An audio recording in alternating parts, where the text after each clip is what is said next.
Hi, my name's Lan Turner, and I want to give you a little demonstration today of a strategy I call the Fibonacci Bats and Butterflies.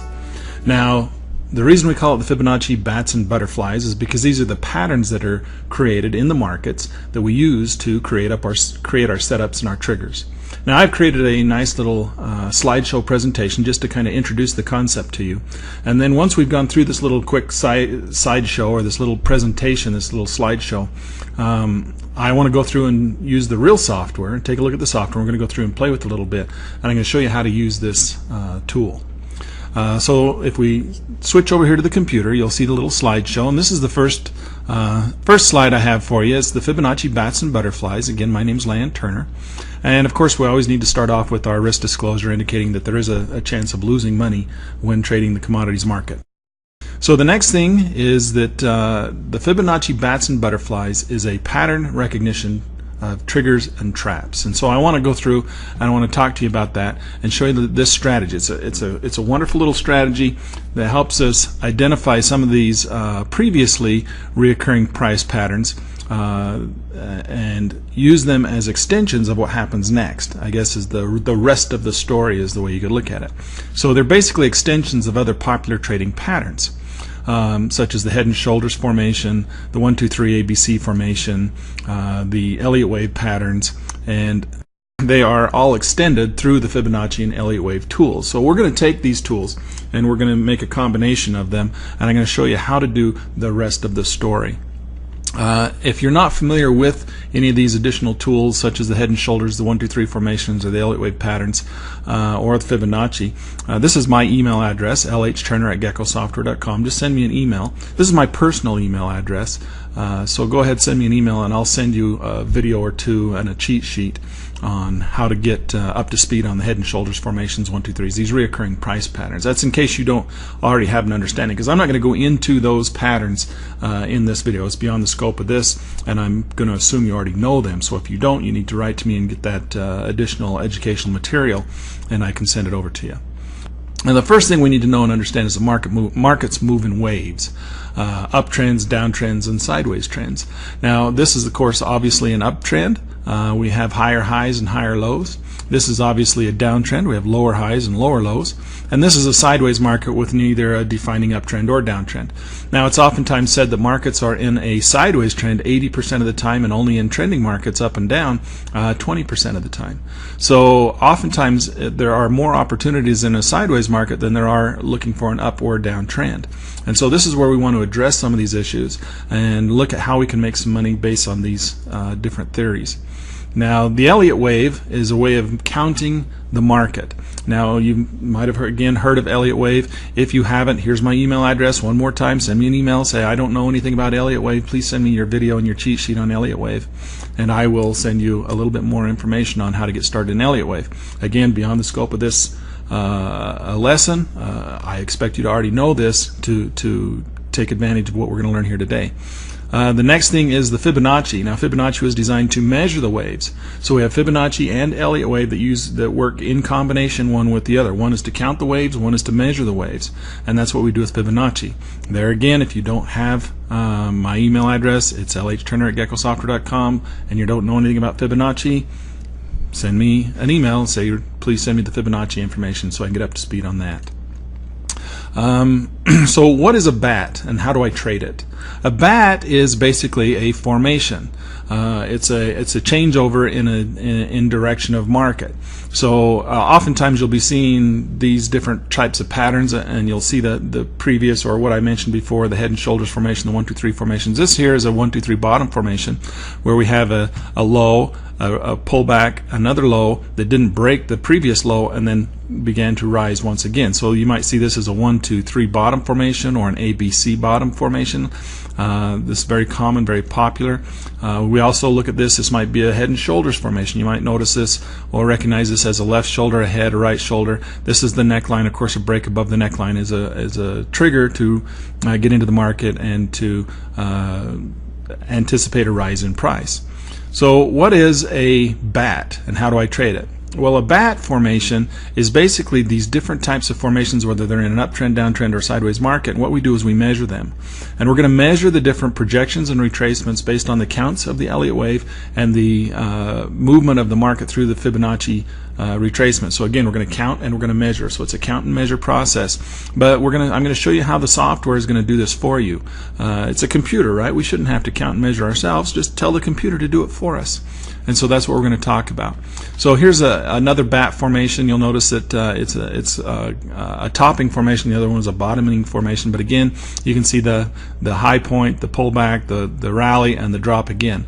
And then you see that these different areas are measured from different points within the bat formation to help us identify where the markets have been and where we anticipate them going into what percentages.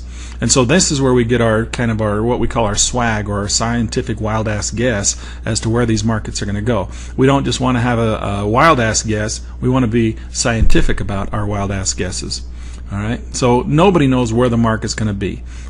Nobody knows. So what we do is we do our best to put the odds in our favor, look at what markets have done previously, and look at the odds, and then scientifically figure out where the market's going to be, or guess where the market's going to be, based on this science. So what is a butterfly, and how do we trade a butterfly? So if this is bats and butterflies, what's the difference between a bat and a butterfly? A bat is a little bit longer wings, butterfly a little bit shorter wings, and that's really the basic difference. The patterns are relatively the same, but the difference is that one has longer wings on it. It's kind of like when you're looking at pennants and triangle formations. Triangles are kind of a longer extended view of a triangle, and a pennant is kind of a stubby little triangle in your reoccurring price pattern. So this is the same. Butterflies are a little bit stubbier bat formations. And this is a bottom formation, and this one is a topping formation. Again, we're using the Fibonacci tools to measure the distances between the different pullbacks, and these measurements are where we get our triggers and our traps from. Okay. So what are the trading triggers? So the trading triggers are the measurement of the formation itself. So what we're going to do is we're going to use Fibonacci to measure these little formations, or these bats, or these butterflies. And this is where we get our triggers. The first thing we want to see is we want to lay in the bulls and bears indicator. So the bulls and bears indicator is a tool, of course, that does all these mathematical formulas for us. It calculates the Elliott Wave and the Fibonacci against itself with the hyperbolically linked mathematical formulas that go through and compare. And when we turn on the bulls and bears, this is what turns the price bars red, yellow, and green. And of course, when the market's in its neutral zone, it's yellow. When it's in a bullish trend, it's green. And when it's in a bearish trend, it's red. But we're going to also use a mathematical scientific methodology of pinpointing those exact areas of where we want to become buyers and sellers. And that's the triggers and the traps of where we want to get into these markets. And so the first thing we want to do is we want to measure this tool. Okay, and we start measuring, and of course the software is going to do this for us, and we do this with a tool called the zigzag tool, or what we call the zigzag Elliott Wave tool.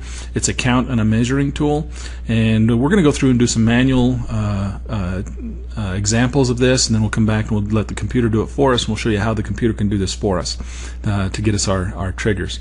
The next thing we want to do is we want to notice that this is our buy zone in this particular case. You'll notice that the market rallied, pulled back, went through the neutral zone, rallied again, could not break a new high, and started to drop. And when it came back and dropped, it dropped back down through the 50%, the 61%, back to maybe even the 76.4% level.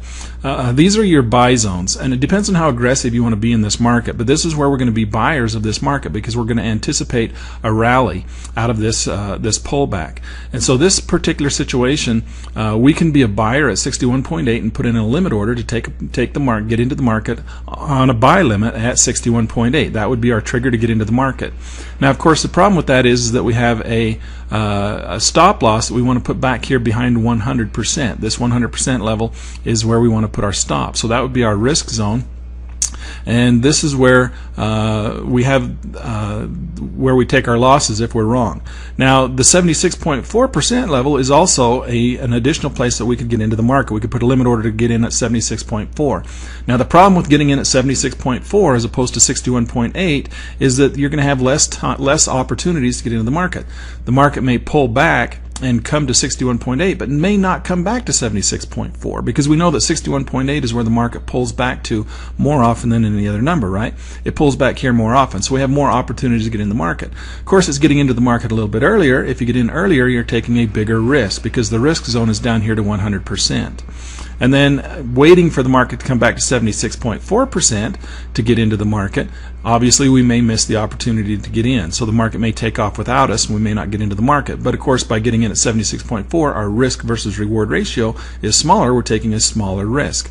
And of course, we all know that in this industry, we cut our losers short and let our winners run. So we want to have a short or a small loser if we get into the market. So the small loser would be a smaller loser between 76.4 and 100%, as opposed to 61.8 and 100%. Now, if that doesn't make sense to you, it'll make more sense as we move through this process, and I'll give you a couple of examples. We then take our 1, 2, 3 ABC projection tool, which comes off the bottom of this pattern, 1, 2, 3, and we project out into the future where our take profit is, or where we anticipate this market rising in price. And so this would be our next pattern, or our next anticipation of price profit taking. Now, you have a number of different strategies or options that you can do here. You can get in at 76.4%. You can put in a buy order for 3. Let's say you get in with 3 on a limit, and then you can start peeling orders off more quickly, take a limit or a stop, and take yourself out of the market with one contract at 61.8, maybe another one at 50, maybe another one at 38.2, or wherever you want to put those along that scale up to 161.8, which is our ultimate projection of where we anticipate this market going. And so maybe you want to peel 1 or 2 off along here and then leave the other one to go all the way, and then trail with trailing stops. So there's a number of different strategies or different ways you can anticipate this market rising, or manage your money as this market begins to rise again out of this point. But this being the trigger and the trap. The trap, of course, being that if we come down and break below the 100% point, that's where we stop and get out of the market with our loser. Or if we get into the market between 76.4 or 61.8, somewhere in this region, anticipating the rise in price. Here's some actual examples, some charts that I took a snapshot of. This is just a normal chart. First thing we want to do when we get a chart is we want to turn on the bulls and bears, because of course the bulls and bears is doing the behind the scenes mathematics to tell us when a market is bullish, bearish, and neutral. And you can see that the market has indicated the bullish, the neutral points, and then the bearish red points are indicated in red. So as we move forward, the next thing we do is we lay over the top of the market the zigzag tool, or what we call the Elliott Wave, the counting tool. And basically, you notice all it's doing is it's drawing a line from the top to the bottom. But these lines are very important, because they're what's causing us to create these patterns that we're looking for, these what I like to call bats and butterfly patterns. But what we're really looking for are these little ABC patterns in here, where we can project where the next level of the market is going to rally to. And so we count and we measure, and that's what we do here. And we're just using the software and letting the computer do the counting, let it do the measuring for us, and then we take the advantage of the market when it gets into those different regions for us. The first thing we want to do is we want to lay over the top of the zigzag tool the Fibonacci calculations. Now this, of course, automatically calculates for you the pullbacks, the retracements, and the projections just by turning it on in the software. And we're going to let the software calculate those for us. Now we also, of course, have manual tools that we can lay over the top of them, the Fibonacci ruler and that kind of stuff, and we can lay all that right over the top of the software. But the software also has the ability of doing this automatically. And so we're going to go in and when I get over to the software, and we're going to play with that, and I'll show you how that's done. The next one is that we can also look at the extended projections and retracements, not only from each one of the different high and low points, but we can also go from the previous high and low points to the next high and low points and get even further out projections of what those anticipations and those calculations are. So we're going to zoom in a little bit. This is a little bit closer, and I'm going to try and see if you can see some of these little patterns that we're looking at inside of here. The first thing we want to do is we want to turn on again the bulls and bears to help us identify the bullish, bearish, and neutral points. The next step is to lay the zigzag over the top of it, and you can see our little pattern starting to appear just by having the zigzag laid over the top of it. The next step again is to turn on the calculations that tell us the projections and the retracements. Of course, now this is an example of where the market rallied up, pulled back, and it pulled back to 37% so far. This is one where it pulled back 57%, And so you can see that these are the zones that we're looking at. These are the projections. This one coming up out of here, it was a 252% projection. This is a 65% pullback right here off of this little point here, and it calculates that all for you. And it's really nice because now your calculations are right there, done for you right in front of your, without having to lay in the different Fibonacci manual rulers and look at them. It's just done for you. The next thing we want to do, these are the extended Fibonacci calculations and extensions. Again, going from the further back points, the previous points, and calculating those if you want to see the further back points. And then the next thing is, I'm just kind of graying out this part here so you can see the little Fibonacci, or the little bat, or the little butterfly formation. This is more of a butterfly. See this little butterfly formation in here? I kind of left it colored so you could see that the butterfly actually comes from the zigzag tool, or the Elliott Wave tool, where we've drawn the white line, and then the retracement of the projection lines in here kind of makes it look like a little butterfly.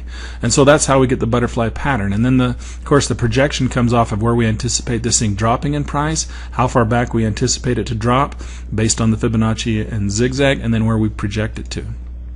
Now if we come back into full color again, I'll show you one more.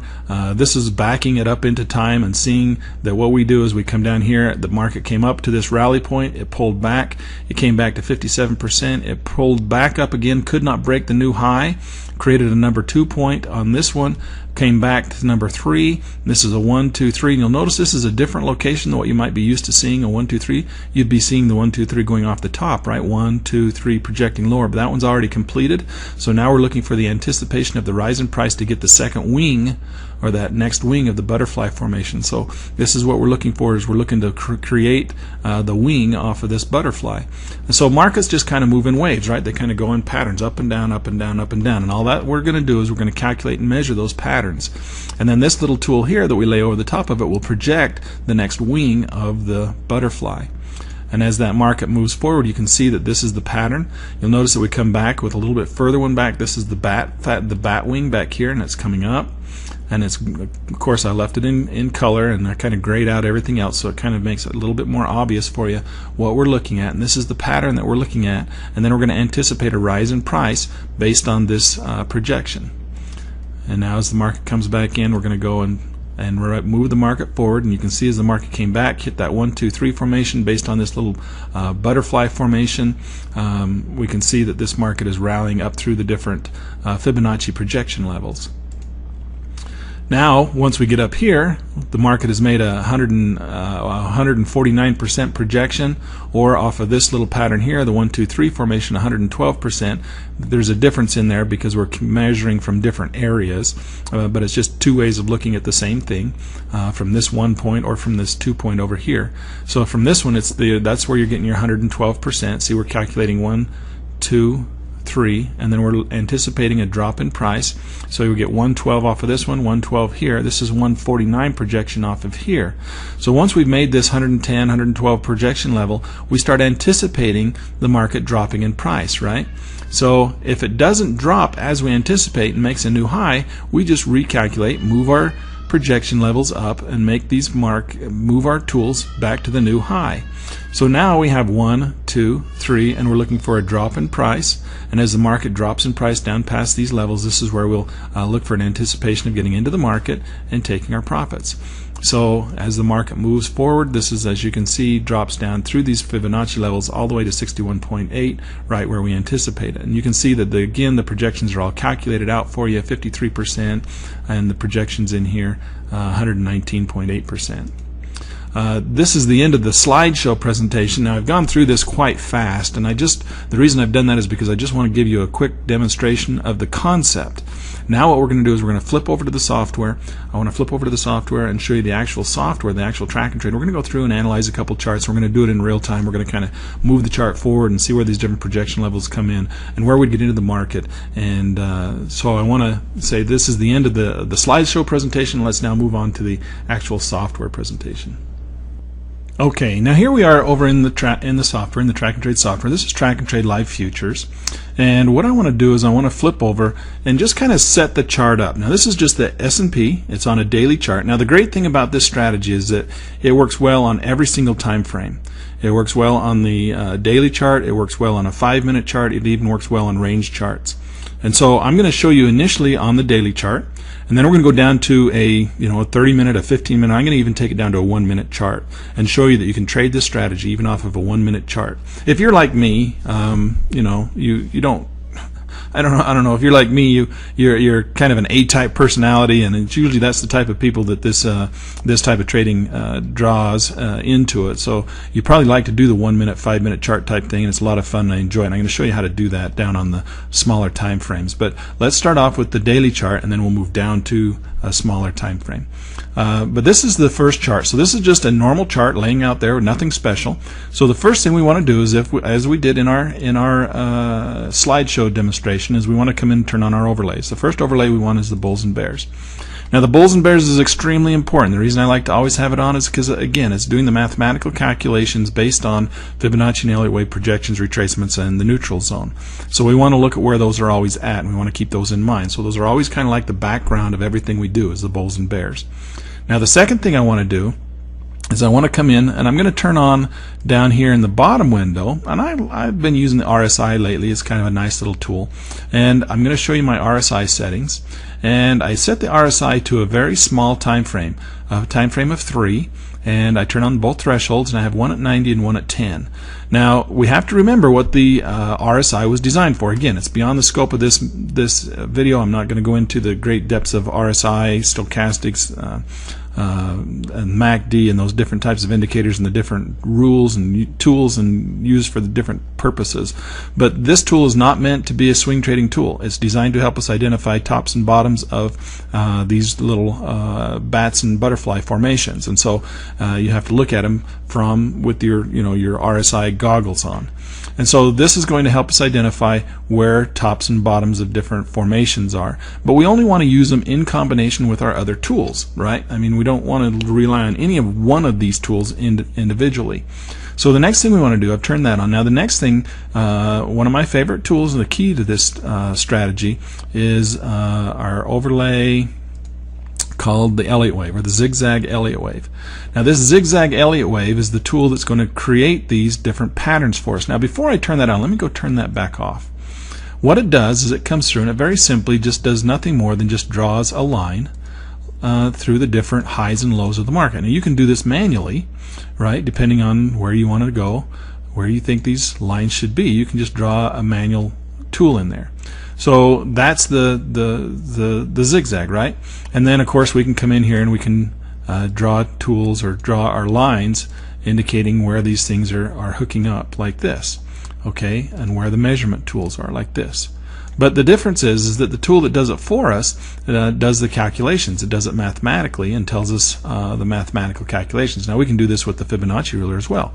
You can lay the Fibonacci ruler in there, and from the top to the bottom of that, now we got the calculations coming across, right? So we know that this market is retraced back 38%, 50%, and this is a 61.8% retracement off of this projection.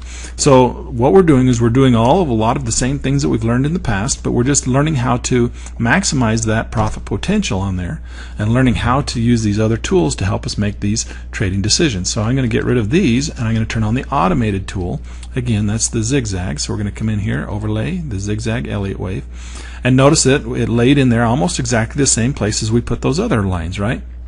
Now you have this sensitivity slider.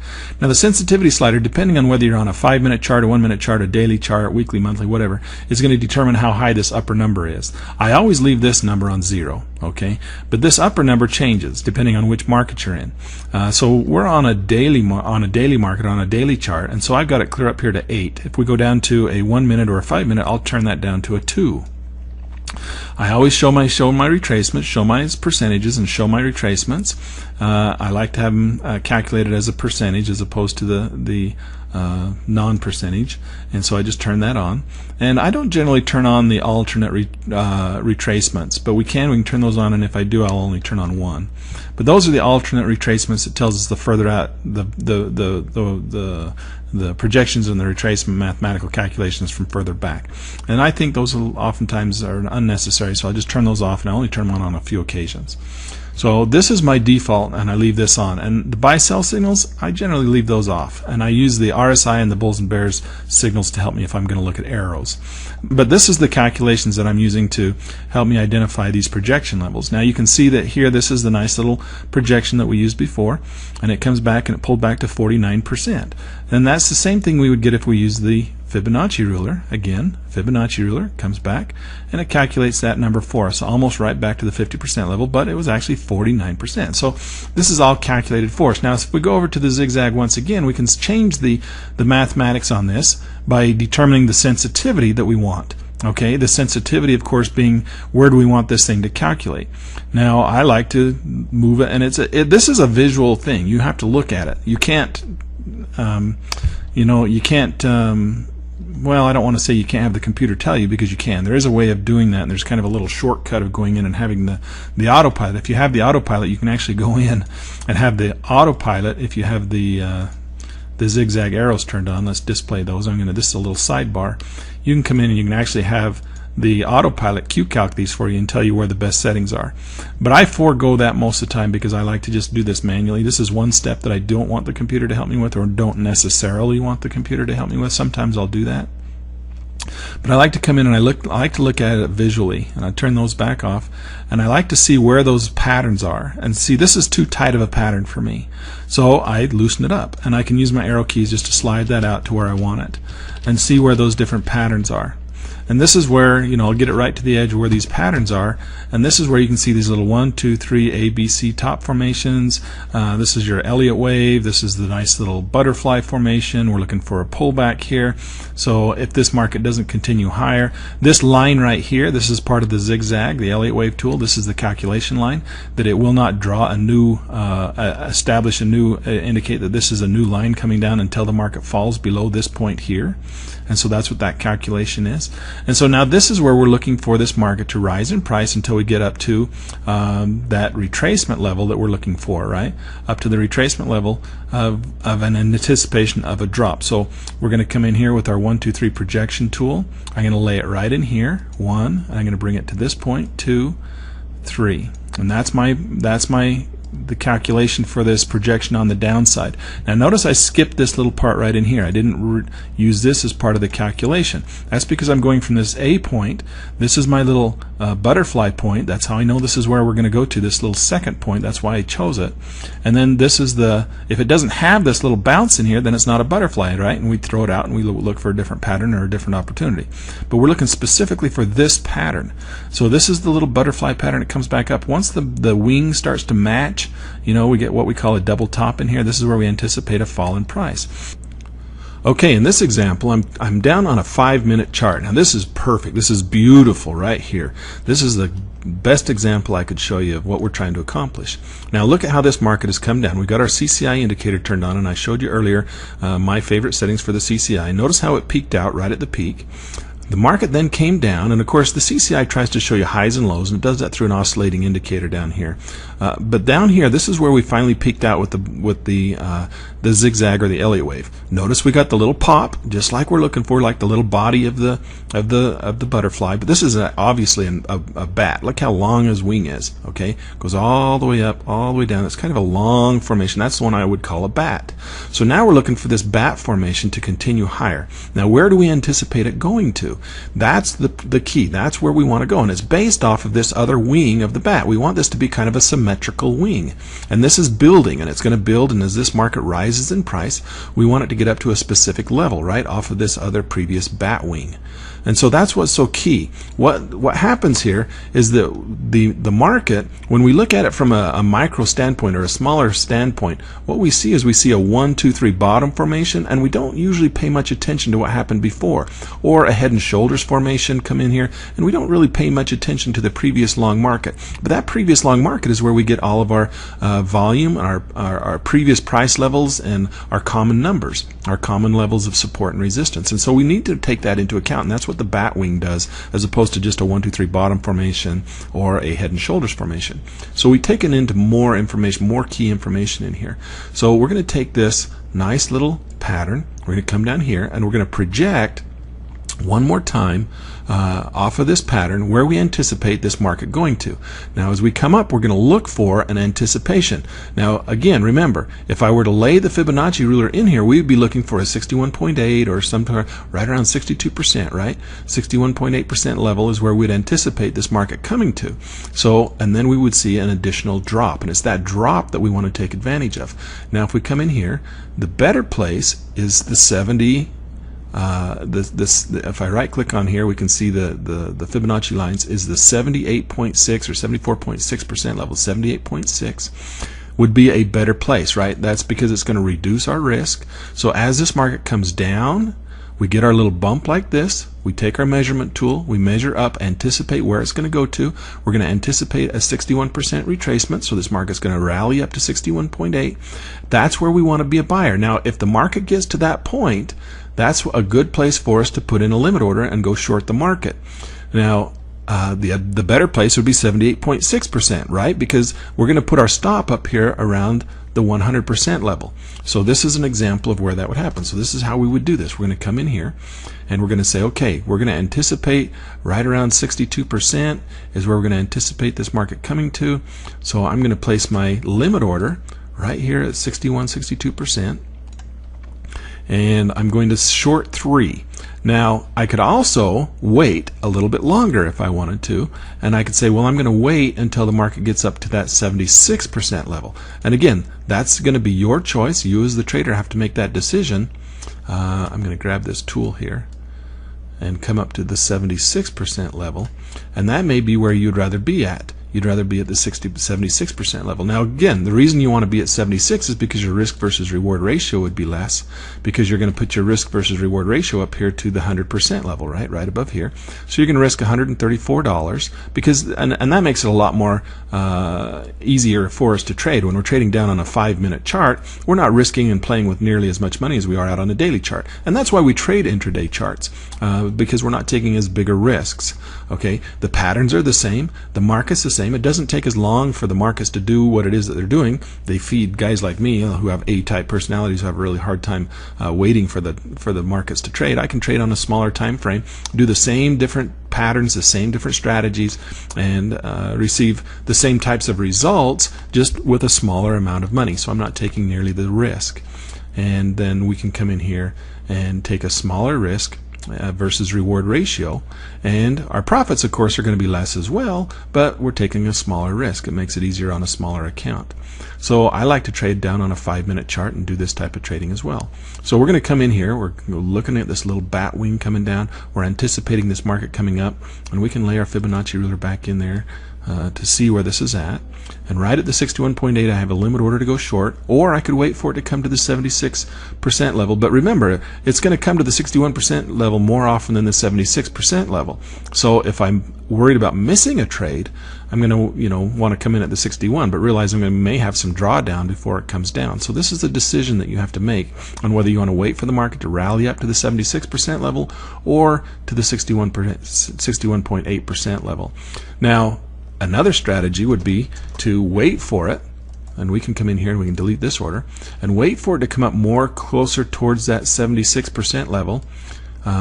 Wait for it to come up in there, and if it doesn't quite feel like it's going to hit it, we could come in with a stop order underneath the market, right? We could come in with a stop order and we could put it down here. So if the market comes up and it doesn't quite catch our limit and it turns around and starts dropping early, we just have a stop order down here and we get in anyway. Okay, but I want it to get above that 23.6% level, and that's where I'd put my stop, is right at that 23.6% level, and I'd go short against that 23.6% level. But if the market goes up and will rally all the way up to that 76% level, then I would go ahead and take that position and remove this one. And so now I've basically bracketed the market between these 2 points of high resistance, and then I'd have my stop order up here to protect myself in case I'm wrong and the market gets I need to get out with a loss, and so that would be my loss point. That would be my risk versus reward ratio.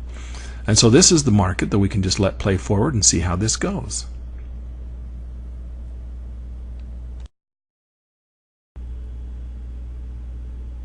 Okay, as you notice, what we did is we just got filled on the 23.6% level. So that means that this market here, I'm going to bring this down. Let's go ahead and delete this. We're going to delete this order. and that means I'm going to put this down here to 61.8. It looks like that's more of where this market's going to go. Look at that, 62.9. So we're right at the 61.8% level. So now we're going to anticipate taking some profits off of this thing. I'm going to bring the stop down a little bit, and I'm going to choose this area of resistance right here. I don't want to be back above 100 at this point, and so I'm going to come in and put some limit orders in here, and I'm going to take one off right at, again, at the 23.6% level, because we're in at the 62.9 and right around the Fibonacci retracement level. And then I'm going to put another one down here at 50%, and I'm going to put that one at 50%, and I'm going to let the other one trail, and I'm going to let this be a trailing stop. I'm just going to wait and watch and see what the market does, and we're going to watch this thing trail into the end of the day.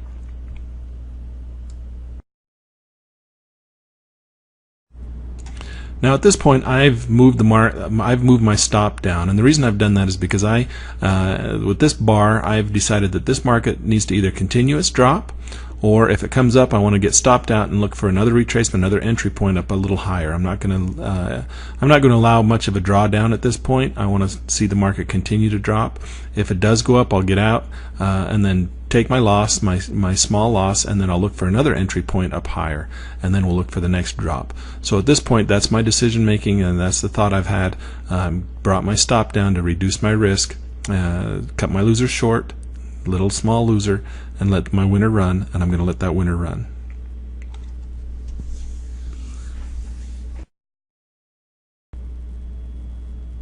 Now I want to just interject something here real quickly. You'll notice that this is just a time lapse. You're seeing it as a time lapse. I'm sitting here watching it second by second. But this is where I'm anticipating that the market will be at this time frame right here. So really, it seems like it's waiting forever, but the market really shouldn't be down to this price level and take out this limit until about this time of day right over here.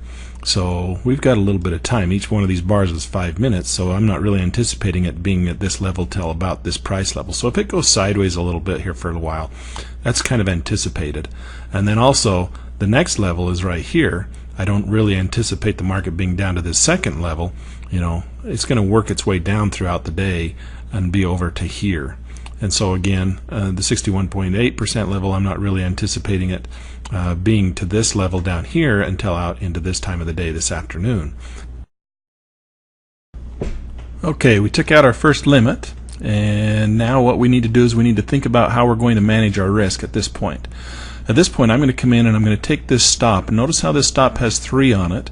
We're only short 2 at this point, so I'm going to come in here and I'm going to edit the order, and I'm going to change it to, I'm going to actually change it to 1, and I'm going to leave it where it's at, above the C point, right above there, and I'm going to take one more, and I'm going to leave it at 1, and I'm going to put another stop, and I'm going to put it at break even.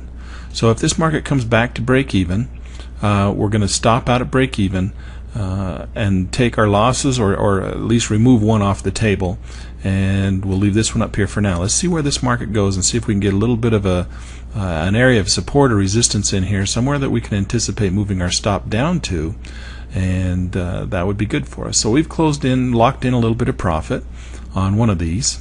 Let's see, let's closed position. So we closed in $75. We have open profit right now of $200, and the market is still dropping for us, and so we're in good shape. We're going to just let this market run. See if it doesn't run a little bit more. We could, if we wanted to, we could bring this down to this area of support right here. I'm going to wait until this bar's over to make that decision. Let's zoom in a little bit so we can see a little bit better. I'm going to expand this out just a little bit more so we can see where we're at.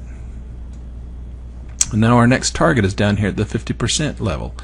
And we've got our 2 stops. We've broken them apart. They're in 2 different locations, and so we have 2 different risk versus reward ratios, and I'm waiting for an area, and this looks like a nice little area right here, these 3 bars, these 2 bars right here, to bring my stop down, lock in a little bit of profit on this next one. But I want to wait until this bar closes before that happens. Let's wait just for one more bar, and then we'll see where we want to move that stop. Okay, that bar is closed out, and it closed out low, so I'm going to pull this stop in. I'm going to put it right here, just above this area of resistance up above the top. In case this market comes back, we're locked in just a little bit of profit between our entry point and where we're at. We're risking a couple $100 here on these orders, but we're going to let the market grow and move, and hopefully it'll continue to drop as we anticipate. Again, our target point is out here for this next stop, clear out here into the middle of the day. Now this came in early. We didn't anticipate this drop to come in quite so quickly on this 23.6% level, and that's still a point that we're looking at. This market, remember, markets don't go straight up and straight down, so it may be rebound and come back up through this little circle. So I don't really want to drag this stop in too close, because if we're expecting it to come down here to the 50% level, then we need it to be able to have some room to grow and move back and then drop again. So at this point, if we wanted to, anticipating a rise in price, we could come down here and pull this stop right in close and just lock in some more profit on one more order. We could do that, and then we still have our one going that we'd anticipate a fall back and then drop, and that might not be such a bad strategy. Or we can say that we're a little bit more greedy, and we want to see if we can't get both orders to drop down to that level and then even go further. So at this point, it's kind of a decision-making process of what you want to do and how you feel. If you're busy for the day, you might want to just take your profits. We're up $250. We've closed out another order, closed out $75, so that would be a nice little profit for the day. And we could just close out and take that money right now and run. Or if we're greedy and we got time, we might want to sit here and watch for the rest of the day and see if we can't get some additional profits out of here. Well, and since this video is for demonstration purposes only, I think we're going to go the quick route and see if we can't take some profits off of there. So we just closed out some more profits. So we closed out a profit now of 112 on one, 75 on another. And let's go ahead and bring this order in. Let's see if we knock out one more just before we go and end this video for you. But you get the point, you get the demonstration. So everything's done. We closed out all of our positions, and we ended up with a profit here of, as you can see, 100 on one, 112 on another, and 75 on another. And this is coming off this drop. Now we could have stayed in here and let this thing market move a little bit further, but for demonstration purposes only, I think you got the point. You got what I was trying to teach, and I'm going to let you go at this point. And I wish you the best of luck and hope you have success in trading this direction in this way. And take care. Have a good evening.